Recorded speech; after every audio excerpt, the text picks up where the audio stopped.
Après 14 ans de mariage, j'ai secrètement entendu ma femme dire à son ami au téléphone que mes 2 enfants n'étaient pas les miens, mais que pour son véritable amant, elle a dit qu'il pensait en fait que ses enfants étaient les siens. Pouvez-vous imaginer 14 ans et il n'en a toujours aucune idée? Eric, et je le dis tout le temps, c'est un imbécile parfait. J'étais très bouleversé. Alors j'ai commencé à me préparer pour son grand jour. Bonjour, merci pour votre soutien continu. Cela signifie beaucoup pour nous. Si vous appréciez les histoires que nous partageons, veuillez vous abonner à cette chaîne.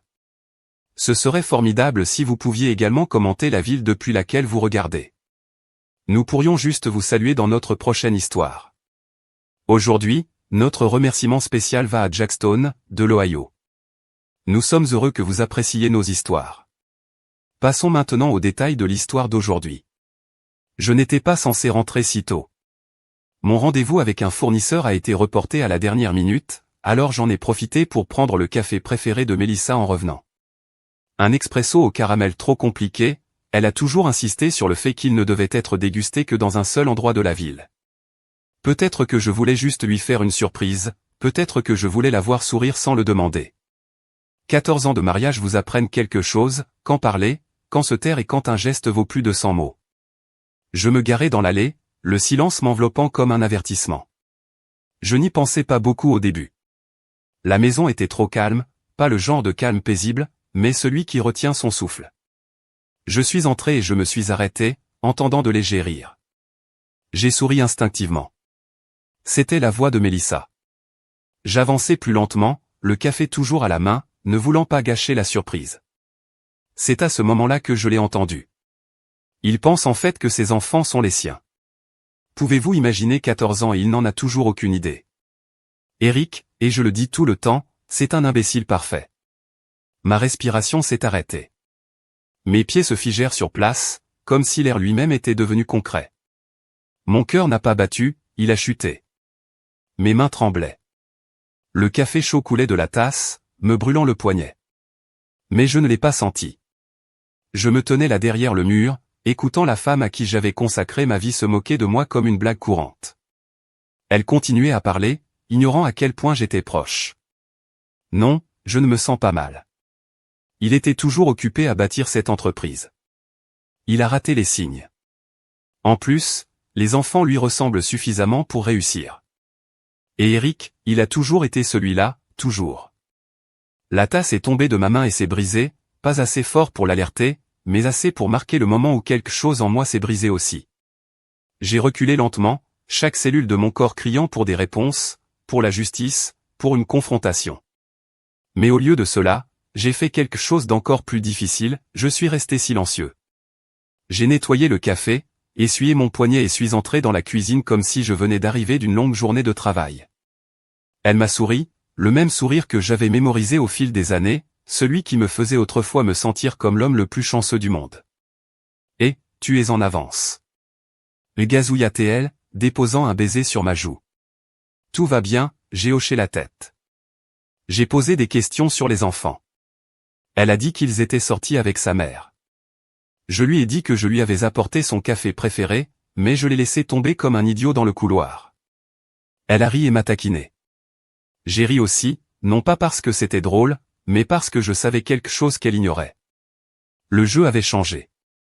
Je n'étais plus son imbécile. J'étais son ombre maintenant. Et les ombres regardent, les ombres attendent.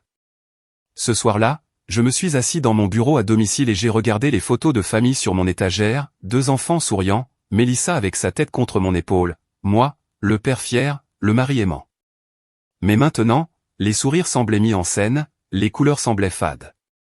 J'ai regardé longuement et intensément jusqu'à ce que les visages deviennent étrangers. J'ai ouvert un nouvel onglet et recherché des services privés de test ADN. J'en ai appelé un. Ils ont dit que les résultats pourraient prendre une semaine. J'ai fait en sorte qu'un kit soit envoyé discrètement par la poste sous le nom d'un ami. Ensuite, j'ai appelé un détective privé, quelqu'un à qui j'avais fait appel une fois lors d'une fusion d'entreprise. Je lui ai dit que j'avais besoin de tout savoir sur le quotidien de ma femme, tranquillement, sans la prévenir. Il a accepté, sans poser de questions. Au cours des jours suivants, j'ai commencé à jouer un rôle, celui du mari aimant, du père joueur. J'ai souri plus que d'habitude. J'ai ramené des fleurs à la maison. J'ai même réservé une réservation pour un dîner pour deux dans son restaurant préféré, Mélissa. L'actrice a joué tout de suite. Elle a même dit à ses amis à quel point j'étais gentil ces derniers temps. Mais sous la surface, j'observais chaque mouvement, chaque regard sur son téléphone, chaque rire secret, chaque sortie rapide pour faire l'épicerie. Je l'ai observé comme un investisseur observant une action dont il sait qu'elle est sur le point de s'effondrer. Lorsque le kit ADN est arrivé, j'ai attendu que les enfants dorment. Je me suis glissé dans leur chambre et j'ai délicatement récupéré des mèches de cheveux sur leur brosse. J'ai tout géré avec soin, comme indiqué. J'ai tout scellé et je l'ai posté le lendemain matin en me rendant au travail. Je n'ai pas beaucoup dormi après ça. Chaque nuit, je m'allongeais dans mon lit à côté d'elle, l'écoutant respirer, me demandant combien de mensonges elle murmurait dans son sommeil que je ne pouvais pas entendre, me demandant depuis combien de temps elle avait prévu cela, me demandant s'il y avait des signes que j'avais manqués ou si je ne voulais tout simplement pas les voir. Les résultats sont arrivés un jeudi après-midi. J'étais dans mon bureau. J'ai ouvert l'email lentement, les mains froides malgré la chaleur extérieure. Mon estomac se serra en lisant les mots, probabilité de paternité, 0% pour les deux enfants. La pièce est devenue floue autour de moi. Toute mon identité de père s'est dissoute à ce moment-là. Il n'était pas à moi, ni biologiquement, ni par aucun brin d'ADN, mais il m'appelait quand même papa, il courait toujours dans mes bras, il croyait toujours que j'étais leur héros. J'ai fermé l'ordinateur portable et regardé le mur, ressentant chaque battement de cœur comme un coup de feu dans ma poitrine. Mais ensuite, lentement, je me suis redressé. Je me suis essuyé le visage, je me suis regardé dans le miroir et je me suis dit, ce n'est pas comme ça que se termine ton histoire. Le lendemain de l'arrivée des résultats ADN, le monde a continué à bouger comme si de rien n'était. Les oiseaux gazouillaient toujours, la circulation toujours en retrait sur l'autoroute, Mélissa m'embrassait toujours sur la joue et me disait de passer une bonne journée. Mais en moi, quelque chose avait changé de façon permanente. Je n'étais plus seulement un mari. J'étais un homme debout dans une maison en feu, prétendant que tout allait bien, tout en cartographiant secrètement toutes les voies de sortie. Je n'étais pas intéressé à réagir. J'avais envie d'effacer son confort et de m'assurer que chaque sourire qu'elle me ferait à partir de ce moment ne ferait que nourrir ma stratégie. Je suis allé travailler normalement, mais je n'arrivais pas à me concentrer. J'ai regardé mon ordinateur portable tandis que les feuilles de calcul me répondaient. Le nom d'Éric figurait sur 2 des contrats de fournisseurs de l'entreprise. Je me souviens comment je l'avais aidé à créer sa première entreprise de sous-traitance il y a des années, à l'époque où il était fauché et s'écrasait sur notre canapé après une mauvaise rupture. À l'époque, Mélissa disait, aidez-le, il est comme une famille. Il s'avère qu'elle voulait dire cela littéralement. J'ai minimisé l'écran et regardé la fenêtre de mon bureau. La trahison n'était pas seulement conjugale. C'était superposé, chirurgical et entièrement intentionnel. Mais j'avais fini de jouer à la victime. J'avais besoin de tout savoir, et vite. À la fin de la journée, j'avais un téléphone portable dans ma poche et un traceur silencieux glissé sous le pare-choc de la voiture de Mélissa. J'ai dit à mon assistante que je devais travailler davantage à la maison au cours des prochaines semaines, raison familiale. Elle a hoché la tête sans poser de questions. Pendant ce temps, le détective privé que j'avais engagé m'a envoyé son premier rapport. Mélissa avait fait 3 voyages la semaine dernière dans un immeuble à l'autre bout de la ville, une adresse qui ne figurait sur aucun de nos documents partagés. Il a dit qu'elle y était restée au moins 2 heures à chaque fois. Le résident de l'immeuble répertorié sous cette unité, Eric Marshall. Je me suis assis dans le garage cette nuit-là, moteur éteint, porte fermée, et laisse la rage autour de moi. Un code postal. De retour à la maison, le dîner attendait, des spaghettis, du pain à l'ail, de la salade, un sourire. Mélissa était douée pour faire semblant d'être trop bonne. Les enfants étaient assis autour de la table et riaient de l'école et je les ai rejoints, agissant comme si rien n'allait au monde. J'ai même complimenté le repas, regardant ses yeux s'illuminer comme si elle avait mérité une récompense. « Mais tu vois, tu souris à nouveau », dit-elle en me touchant la main.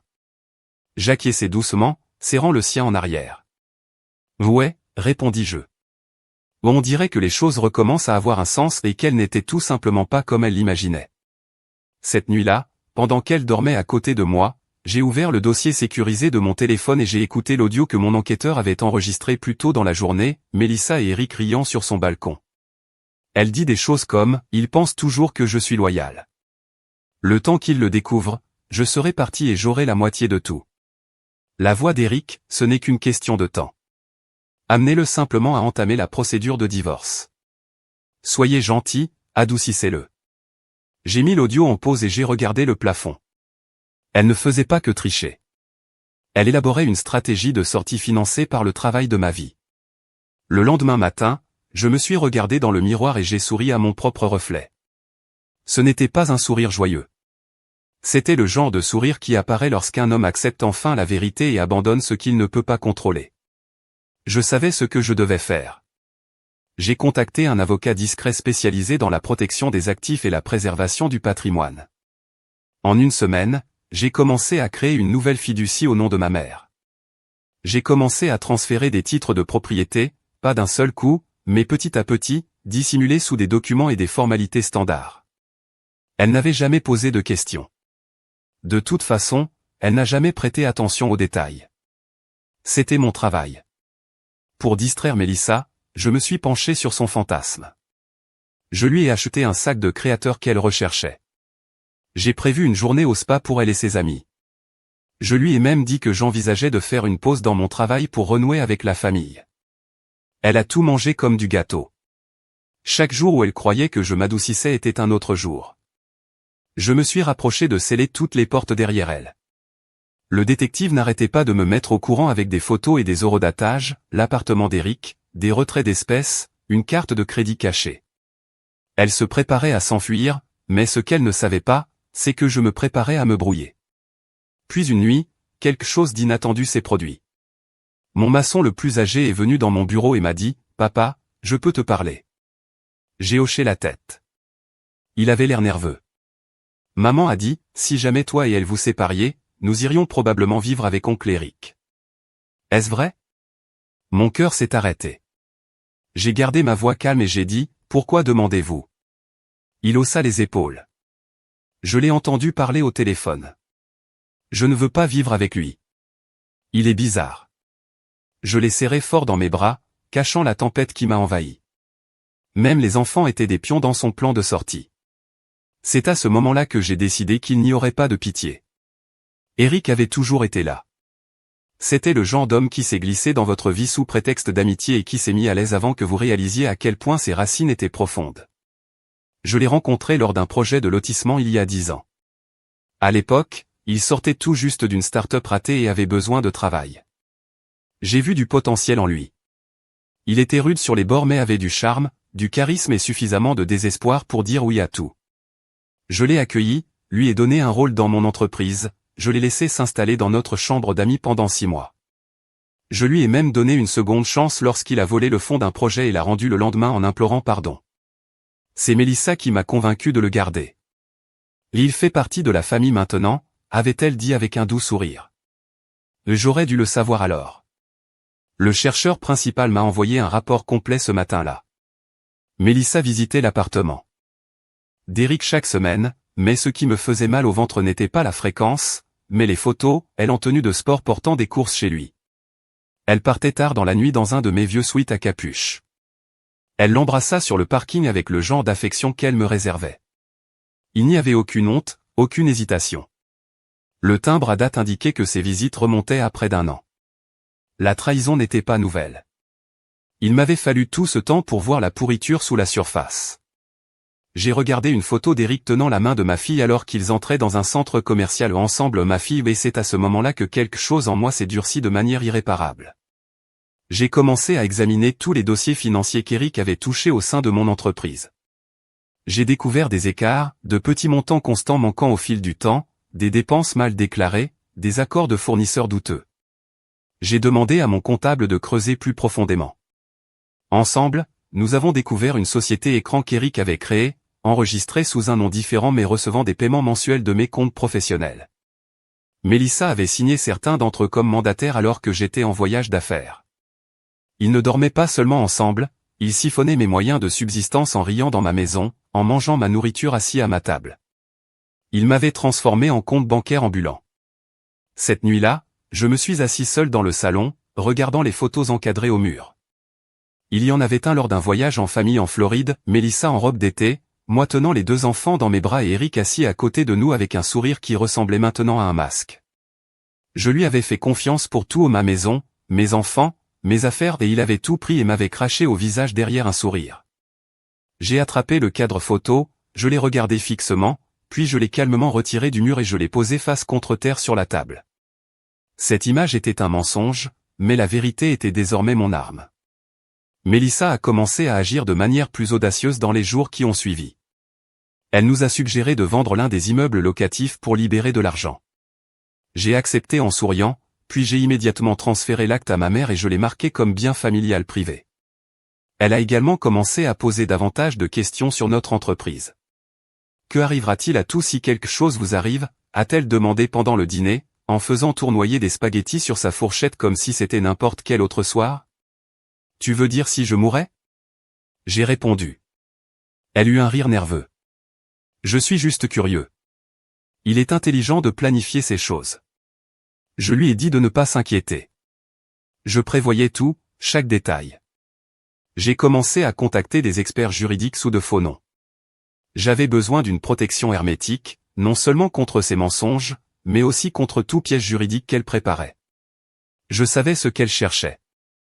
Elle pensait qu'une fois qu'elle aurait demandé le divorce, elle repartirait avec la moitié. Elle ne savait pas que je réécrivais les règles dans son dos. Elle ne savait pas que c'était moi qui préparais la fin du jeu, pas elle. J'ai commencé à semer des graines avec mon avocat pour demander le divorce pour infidélité et mauvaise conduite financière. J'avais l'audio, j'avais les relevés bancaires, j'avais la preuve visuelle et bientôt je la coincerais. Le week-end suivant, nous avons assisté à un barbecue de quartier. Eric était là. Je ne l'avais pas vu face à face depuis que j'avais appris la vérité. Quand il s'est approché de moi avec son sourire caractéristique et m'a dit « Frère, ça fait longtemps », j'ai souri, je l'ai serré dans mes bras, je lui ai tapé dans le dos, je lui ai même tendu une bière. Et à l'intérieur, j'imaginais le traîner par le col jusqu'au sol et lui demander combien de temps il comptait porter ma vie comme un costume. Mais j'ai tenu le coup. Il a plaisanté sur nos années à l'université.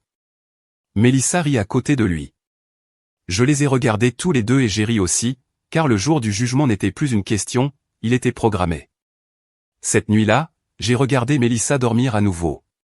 Cela m'a frappé de voir à quel point elle avait l'air paisible, à quel point elle méritait vraiment cette paix.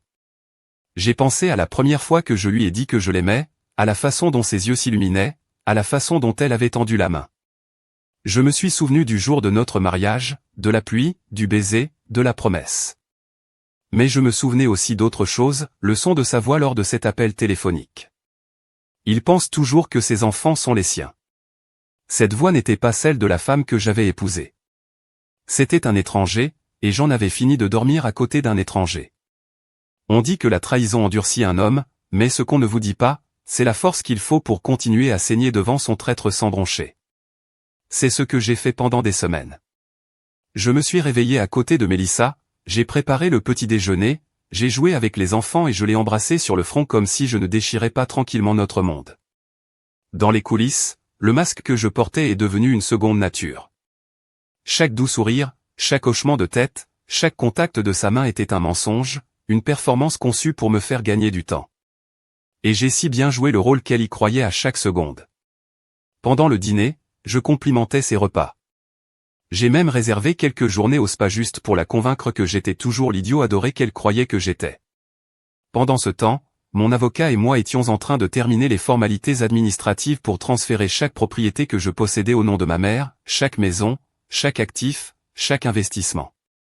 Mélissa vivait toujours dans l'illusion que tout était une propriété matrimoniale, mais elle ne le savait pas. J'avais précédé les transferts dans une fiducie, créée il y a 2 ans alors que je n'avais jamais activé.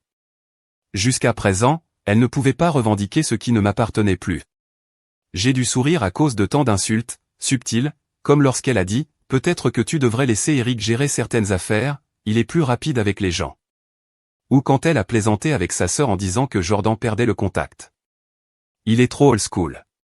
Chaque mot était profond, mais je les ai classés, chaque commentaire, chaque appel enregistré, chaque transaction bancaire douteuse. Mon IP me nourrissait encore de nouvelles saletés. J'ai appris que Mélissa avait rendu visite à un deuxième avocat. Celui-ci étant spécialisé dans les règlements de divorce.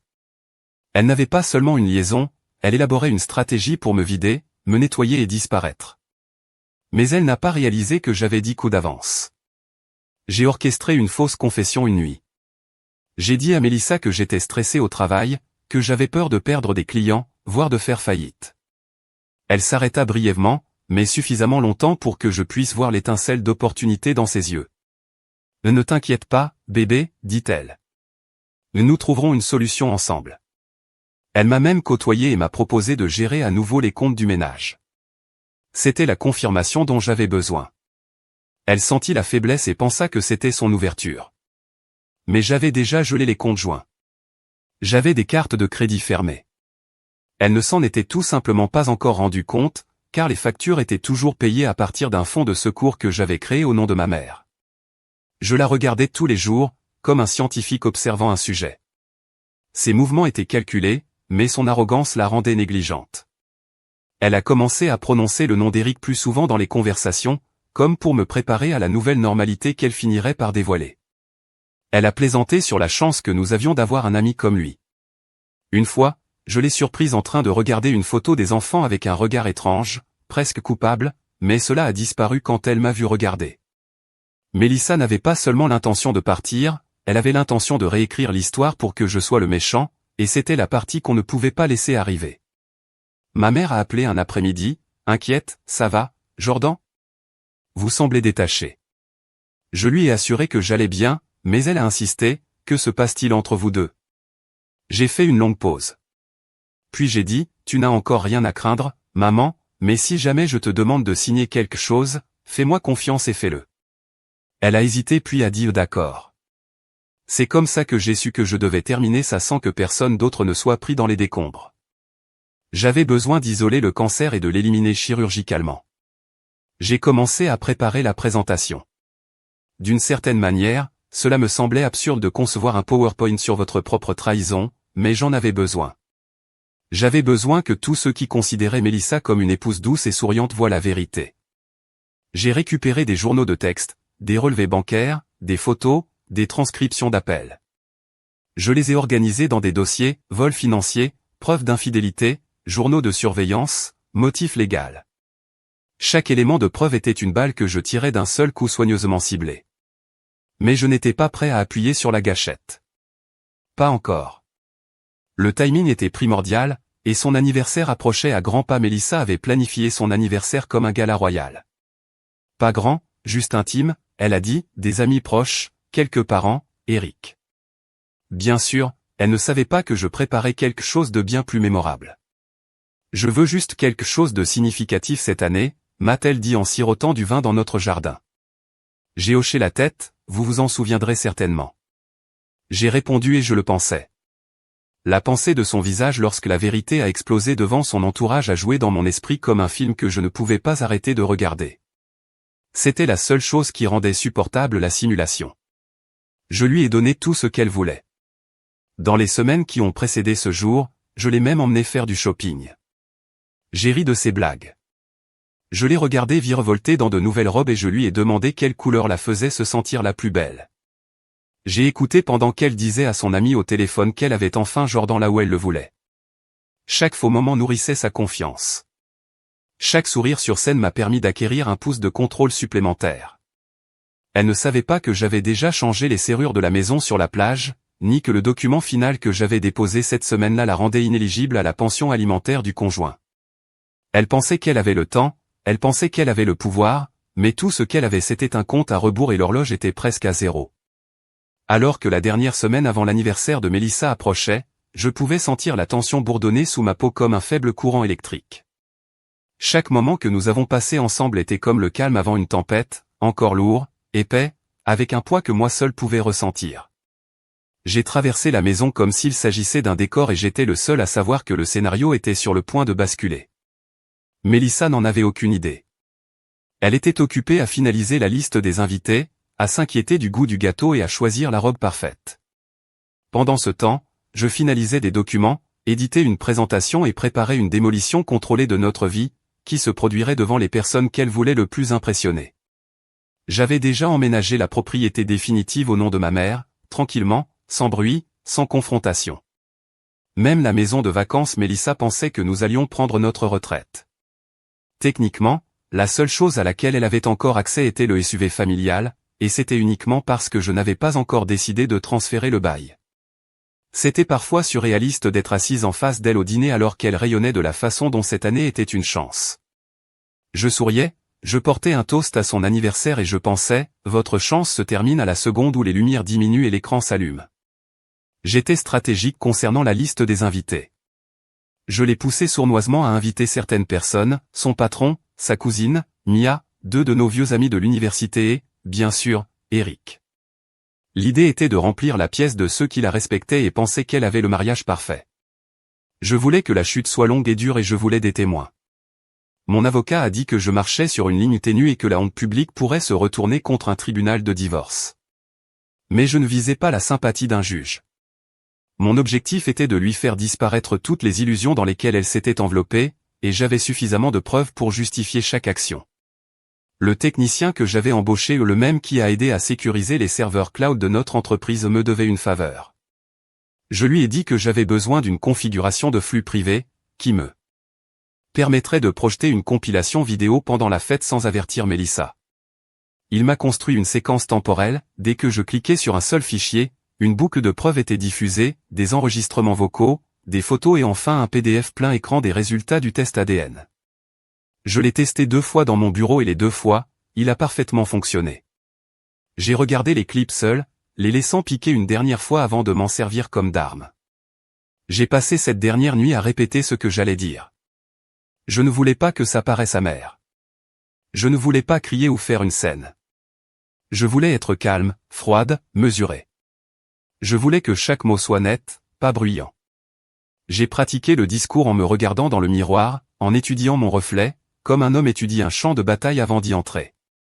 Joyeux anniversaire, Mélissa. Murmurai-je au miroir. 14 ans, 2 enfants et un mensonge magistral. Et je vous remercie, car maintenant je vois tout. J'ai fait une pause. Je n'avais pas besoin d'en dire beaucoup plus. Ce sont les preuves qui parleraient. Le matin de la fête, Mélissa débordait d'énergie. Elle tournoyait dans la cuisine en peignoir, fredonnant pour elle-même, « Ce soir va être si spécial », dit-elle en passant ses doigts dans mes cheveux pendant que je buvais mon café. Je peux le sentir. J'ai souri dans ma tasse et j'ai répondu, « Ça va être inoubliable. » Et ce ne serait pas pour la raison qu'elle imaginait.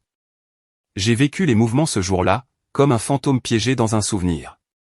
J'ai aidé les traiteurs à s'installer, à disposer les chaises, à vérifier les étiquettes des invités et à m'assurer que le câble du projecteur était parfaitement caché. J'ai même envoyé un texto à Eric et lui ai dit, « J'ai hâte de te voir, mec, ça fait trop longtemps. » La maison remplie de rires et de bavardages. Vers 18h. Des amis sont arrivés avec du vin, les collègues de Mélissa ont apporté des fleurs et Eric s'est promené et portait l'une de ses chemises élégantes, les bras écartés pour un câlin. Je lui en ai donné un long, du genre à détendre un homme. Je lui ai moi-même servi un verre et j'ai porté un toast à de bons amis et à des jours meilleurs à venir. Mélissa avait l'air, radieuse, robe argentée, boucle douce, rayonnante de confiance. Elle m'a embrassé sur la joue devant tout le monde et a murmuré, « Merci d'avoir rendu cela si parfait. » Je lui ai rendu mon baiser, de rien. Maintenant, rendons-le vraiment inoubliable. Vers 19h15, quelqu'un a trinqué dans son verre et a dit, « Discours, discours. » Mélissa a ri et m'a montré du doigt. « Allez, Jordan, dit-elle, les yeux brillants de joie. Et dites à tout le monde combien vous m'aimez. » Je me suis avancé en tenant mon verre. Mes mains n'ont pas tremblé, ma voix n'a pas craqué. J'ai pris une profonde inspiration et j'ai souri à la foule. Merci à tous d'être venus. Cela signifie beaucoup de voir autant de visages qui ont fait partie de nos vies. 14 ans de mariage est un voyage plein de joie, plein de leçons et plein de vérités que nous ignorons parfois jusqu'à ce que nous n'en puissions plus. Quelques personnes rirent nerveusement. Le sourire de Mélissa se contracta. J'ai continué. Cette année, j'ai appris quelque chose qui m'a changé, quelque chose de douloureux mais aussi de libérateur. Je me suis légèrement retourné, j'ai attrapé la télécommande et au lieu de vous le dire, j'ai pensé vous la montrer. J'ai cliqué sur le bouton, les lumières se sont atténuées, l'écran a pris vie et dans ce silence, tout ce que j'avais porté seul pendant des semaines avait enfin une voix. Mélissa se tourna pour regarder et la première photo à l'écran était celle d'elle embrassant Eric dans un parking. La nuit, la pièce devint silencieuse, comme si un interrupteur avait été actionné. La photo a figé le temps, l'image de Mélissa et Eric s'embrassant à la lueur d'un réverbère. Des halètements indéniablement proches et incontestablement intimes se sont répercutés sur les invités. L'une des collègues de Mélissa a laissé tomber son verre de vin. Je n'ai pas dit un mot. Je restais là, la télécommande dans une main, regardant le visage de ma femme passer de la confusion à l'horreur. Elle regarda autour d'elle comme si elle suppliait quelqu'un de lui dire que c'était une farce. Mais la diapositive suivante arriva avant qu'elle ait pu reprendre son souffle, les relevés bancaires, les transactions sortant de notre compte commun vers la fausse entreprise d'Eric. Mois après mois, les lèvres de Mélissa s'entr'ouvrirent, mais aucun son n'en sortit. Puis sa cousine Mia se leva lentement de son siège en chuchotant quelque chose à son mari. Mon avocat m'avait prévenu que ce serait le moment où elle pourrait tomber en panne ou exploser. Je m'étais préparé aux deux, mais ce que j'ai vu était pire que l'un ou l'autre. Elle essaya de rire. Ce n'est pas drôle, Jordan, dit-elle, la voix tremblante. Éteignez-le. Mais je ne l'ai pas fait. La diapositive suivante était un clip audio, sa voix, claire et suffisante, s'adressant à Eric. Le temps qu'il s'en rende compte, je serais parti depuis longtemps avec la moitié de ses biens. Il est tellement crédule. Il m'a probablement remercié en sortant. Les rires dans la pièce s'éteignirent complètement. Même Eric, qui se tenait près de la porte patio, se figea. Son verre restait suspendu dans les airs, intact. Sa confiance a disparu comme une ombre. À l'aube, j'ai légèrement augmenté le volume pour que personne ne puisse manquer la suite, Mélissa décrivant comment elle m'avait manipulé, comment les enfants n'étaient pas à moi, comment elle attendait juste le bon moment pour rebondir.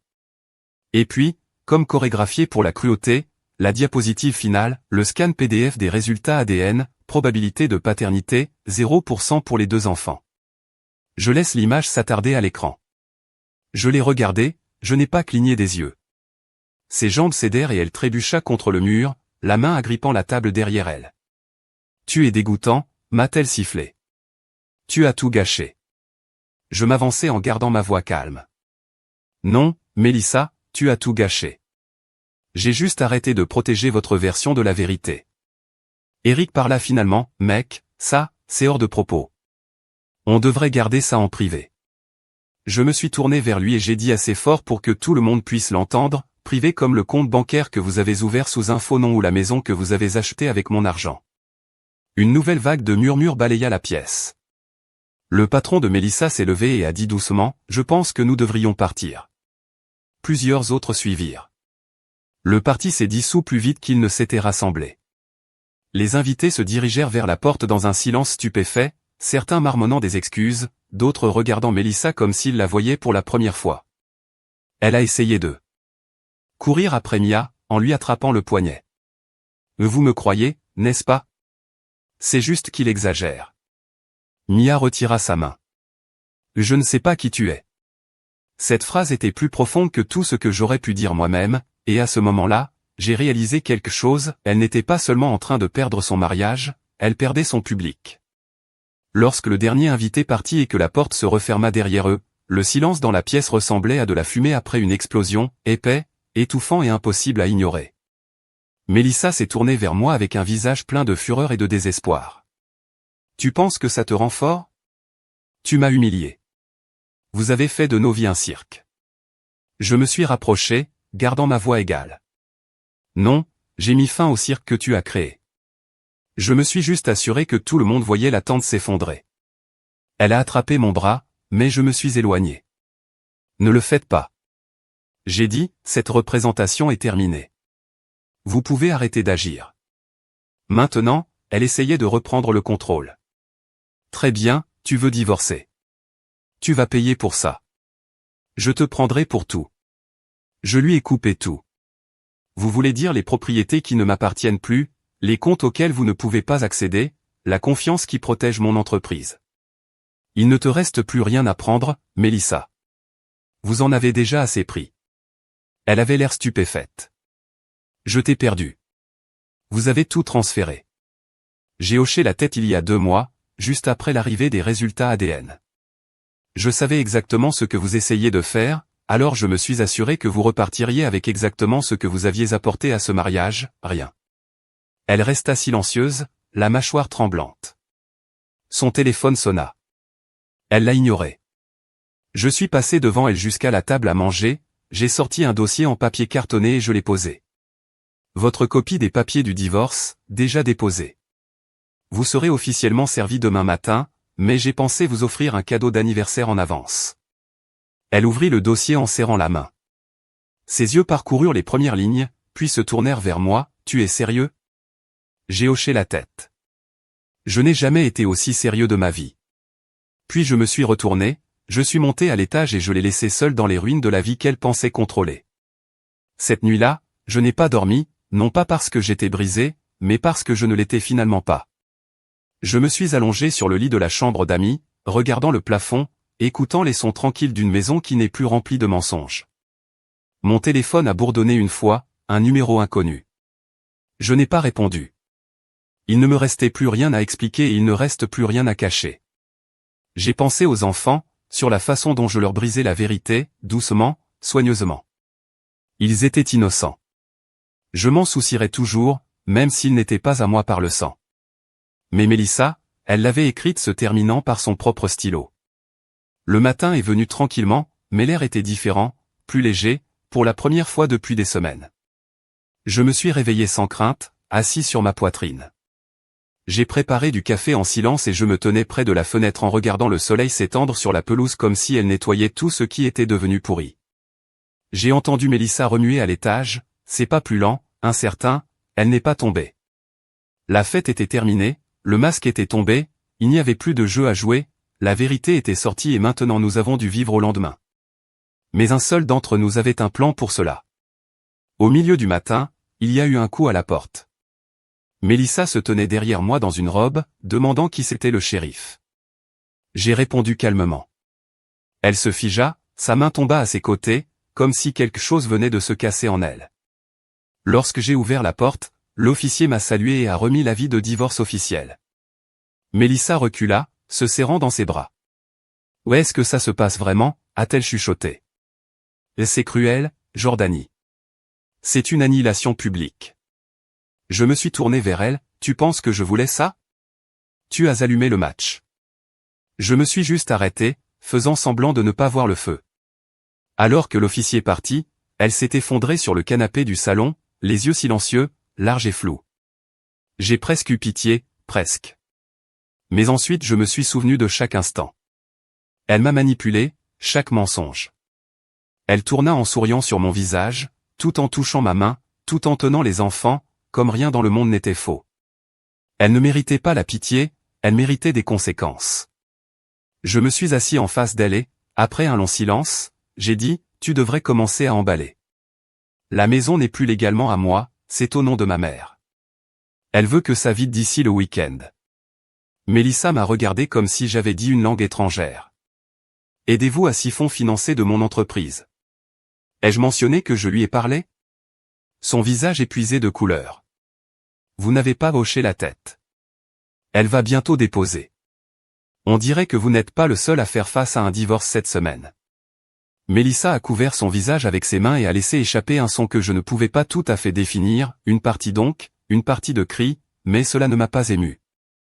Inconduite financière et déception volontaire. Se déchaîner. J'ai reçu un email anonyme de son assistant de bureau, une chaîne de messages transmise où il a paniqué, suppliant Mélissa de le réparer, en disant « Jordan va nucléaire. Nous allons tout perdre. » Il a volé mon entreprise depuis des années, se cachant derrière de faux vendeurs, des factures rembourrées et des sous-traitants ombragés. J'ai signalé les conclusions aux autorités avec une preuve documentée. Une affaire a été ouverte. Elle n'a pas même regardé Mélissa quand elle est entrée, a juste attrapé sa veste, m'a offert un signe de tête sympathique et a dit « Bonne chance, Jordan. Si vous avez besoin d'un témoin pour quelque chose, je suis là. » Cela m'a dit tout ce que je devais savoir.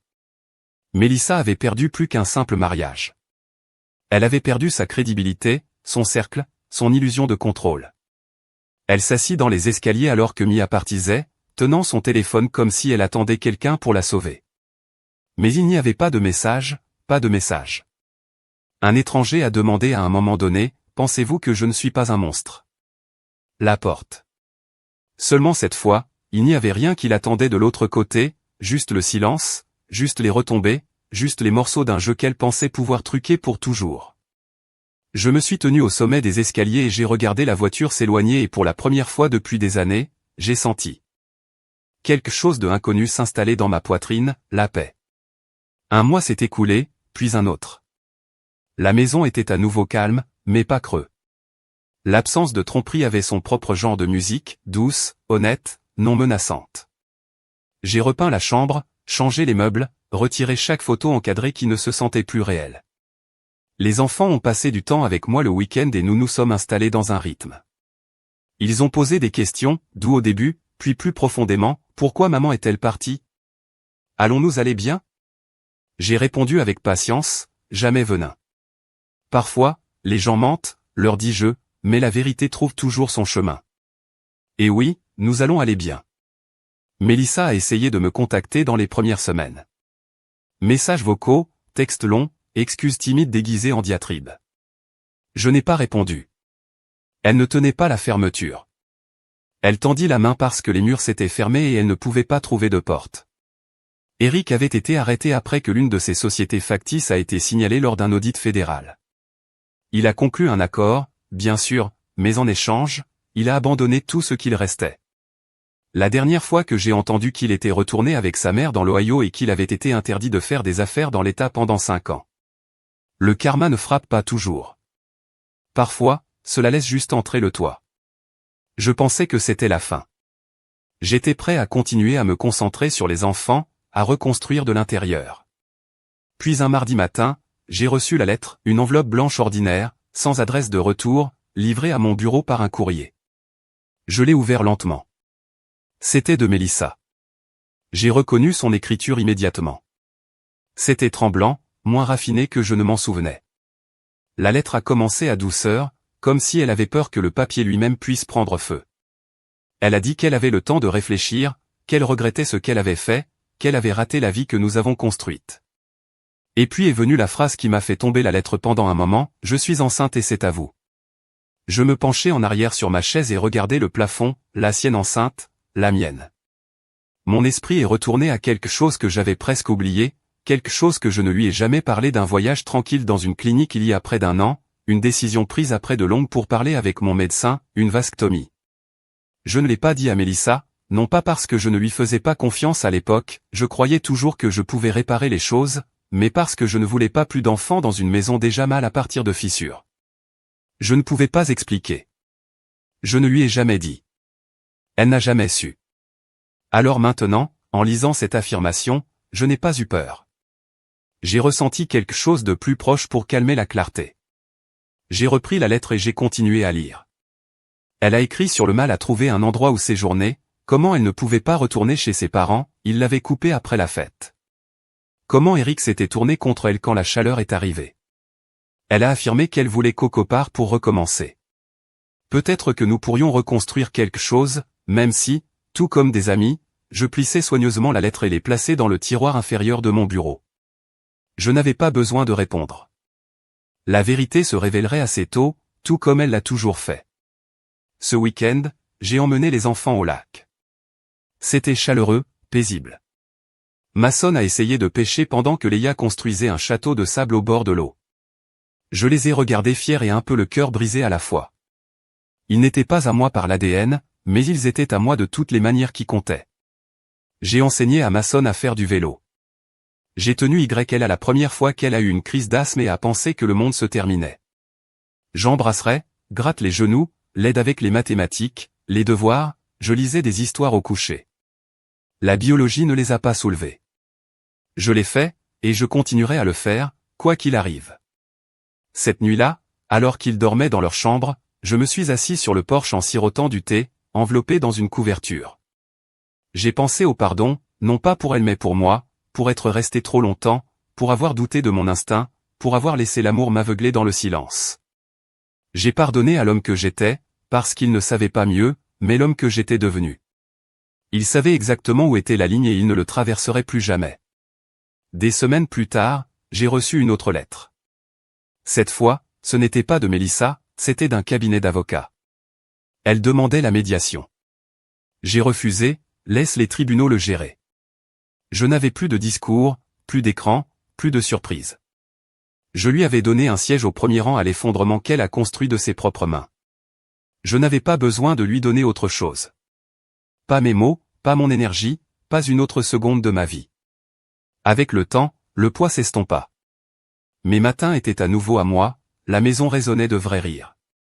J'ai pris la cuisine, j'ai recommencé à courir, même reconnecté avec de vieux amis que je n'avais pas vus depuis des années, et quand les gens ont demandé comment j'allais, je leur ai dit la vérité, je suis libre.